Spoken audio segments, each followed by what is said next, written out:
អ្នកគ្រូចុះបើយើងនៅជាមួយគ្រួសារ2ថ្ងៃហើយញ៉ាំថ្នាំ72ម៉ោងហើយស្អែកយើងនៅជាមួយគ្រួសារយើងម្ដងទៀតតើវាអាចមាន baby ដែរអត់អ្នកគ្រូ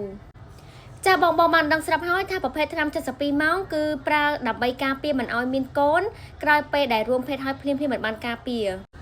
ចាអញ្ចឹងចំពោះករណីបងស្រីមានន័យថាគាត់បាននៅជាមួយគ្នា2ថ្ងៃហើយអញ្ចឹង2ថ្ងៃនោះវាស្មើនឹង48ម៉ោងដល់ពេលស្អែកឡើងគៀកនឹង72ម៉ោងថ្ងៃទី3គាត់ទំតលេបថ្នាំ72ម៉ោងមួយគ្រាប់អញ្ចឹងបើបងសួរថាការពារបងមិនឲ្យមានកូនអត់គឺការពារគ្រាន់ថាភាគរយនៃការពារដល់99%ហ្នឹងគឺអត់ដល់ទេនៅពេលដែលយើងប្រើថ្នាំ72ម៉ោងគៀករយៈពេល3ថ្ងៃឬក៏គៀក72ម៉ោងគឺប្រសិទ្ធភាពរបស់វាគឺអន់ថយទៅតាមហ្នឹងហើយម្យ៉ាងទៀតដល់ពេលស្អែកឡើងបន្ទាប់ទៀតក៏បាននៅជាមួយគ្នាទៀតអញ្ចឹងខ្ញុំចង់បញ្ជាក់ប្រាប់បងថាតកតងជាមួយនឹងប្រសិទ្ធភាពរបស់ថ្នាំ72ម៉ោងហ្នឹងគឺអស់ឲ្យបងអស់តាំងពីថ្ងៃទី3ថ្ងៃដែលបងបានលេបថ្នាំ72ម៉ោងហ្នឹងគឺត្រឹមថ្ងៃទី3ហ្នឹងអញ្ចឹងបើចូលដល់ថ្ងៃទី4ស្អែកឡើងបន្ទាប់ហ្នឹងបងបាននៅជាមួយគ្នាទៀតអត់បានការពារទេគឺអាចនឹងមានភាគរយខ្ពស់នៅក្នុងការមានកូនតែខ្ញុំចង់បញ្ជាក់ថាតកតងពីការមានកូនហ្នឹងគឺយើងត្រូវតាមដានទៀតសំខាន់តាមដានការមករដូវជាមួយនឹងការធ្លាក់មេជីវិតញីព្រោះជាទូទៅស្ត្រីនៅពេលដែលគាត់មករដូវហើយទើបគាត់មានការធ្លាក់មេជីវិតញីមកអញ្ចឹងគឺយើងតាមដានបន្តបែបហ្នឹងហើយអ្វីដែលបងត្រូវតាមដានគឺសុំបងតាមដានរដូវខែថ្មីបើក្នុងករណីរដូវខែថ្មីបងមកវិញធម្មតាគឺបញ្ជាក់ថាបងអត់មានភាគរយនៅក្នុងការមានកូនអីទេហើយខ្ញុំចង់បញ្ជាក់បងមួយទៀតតកតងជាមួយនឹងការប្រើថ្នាំ72ម៉ោងអ្វីដែលប៉ះពាល់គឺនឹងធ្វើឲ្យរដូវរបស់បងមានភាពរអាក់រអួលឬក៏វាមានភាពរញ៉េរញ៉ៃនៃការមករដូវវាអាចនឹងរាំងរដូវវាអាចនឹងមានការធ្លាក់ឈាមខុសធម្មតានៅក្នុងមួយខែហ្នឹងអាចនឹងធ្លាក់ឈាម2ដង3ដង4ដងអីចឹងទៅឬក៏អត់មានការធ្លាក់ឈាមសោះក៏មានដែរអញ្ចឹងសម្រាប់បងដែលគាត់ប្រើថ្នាំ72ម៉ោងហើយគាត់អត់មករដូវឬក៏មានការធ្លាក់ឈាមអីខុសធម្មតាសូមបងក៏មានអារម្មណ៍ថាបារម្ភថាអូតិចខ្ញុំមានកូននៅបានជាអត់មករដូវអីបែបហ្នឹង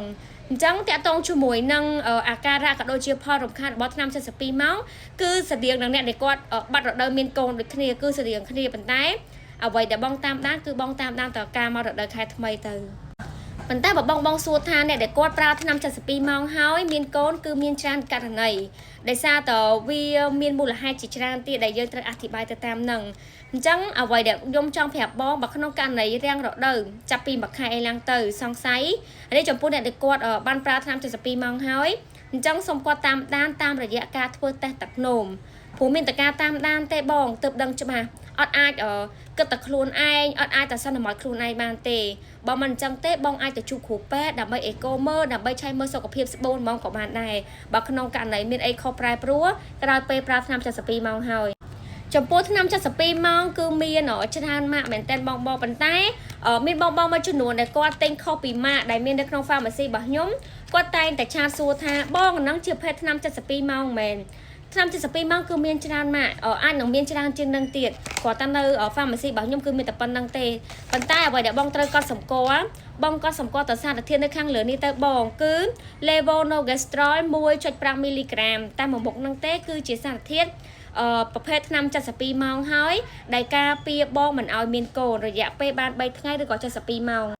ហើយតកតងជាមួយនឹងការប្រើប្រាស់ថ្នាំ72ម៉ោងឲ្យបានត្រឹមត្រូវមានន័យថាក្រោយពេលរួមភេទហើយបើបងលេបភ្លាមប្រសិទ្ធភាពរបស់វាក្រោយ24ម៉ោងក្រោយពេលរួមភេទនោះអត់បានការពារគឺប្រសិទ្ធភាពដល់99%ពេញប៉ុន្តែបើឡើងទៅ24ម៉ោងឡើងលើហើយមានន័យថាប្រសិទ្ធភាពរបស់វាគឺអន់ថយទៅតាមនឹងដូចគ្នា